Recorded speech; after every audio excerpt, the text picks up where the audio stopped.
TNPSC வினாவிடையில் இன்றைக்கான சில தகவல்களை பார்க்கலாம். நடுவண் அரசு பற்றிய தகவல்கள். இந்திய அரசாங்க அமைப்பின் மிக உயர்ந்த அமைப்பு நிர்வாக அமைப்பு நடுவண் அரசு ஆகும். இந்திய அரசாங்க அமைப்பின் மிக உயர்ந்த நிர்வாக அமைப்பு நடுவண் அரசு ஆகும். நடுவண் அரசின் தலைமையகம் எங்குள்ளது? புதுடெல்லி. நடுவண் அரசின் தலைமையகம் எங்குள்ளது? புதுடெல்லி.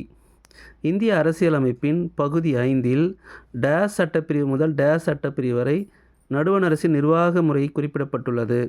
சட்டப்பிரிவு 52 முதல் சட்டப்பிரிவு 78 வரை. சட்டப்பிரிவு 52 முதல் சட்டப்பிரிவு 78 வரை. இந்திய அரசியலமைப்பை உருவாக்கியவர்கள் இந்தியாவின் பரந்த மற்றும் பன்முகத்தன்மையை கருத்தில் கொண்டு இந்தியாவில் டேஸ் முறையிலான அரசை வழங்கியுள்ளனர். கூட்டாட்சி முறையிலான அரசாங்க முறையை வழங்கியுள்ளனர். நடுவண் அரசின் நிர்வாக வசதிக்காக டேஸ் பிரிவுகளாக பிரிக்கப்பட்டுள்ளது. அவைகள்: 1 நிர்வாகம், மற்றொன்று சட்டமன்றம், 3வது நீதித்துறை. நிர்வாகம், சட்டமன்றம், நீதித்துறை. இந்த தகவல்கள் பிடித்திருந்தால் ஷேர் பண்ணுங்கள், லைக் பண்ணுங்கள்.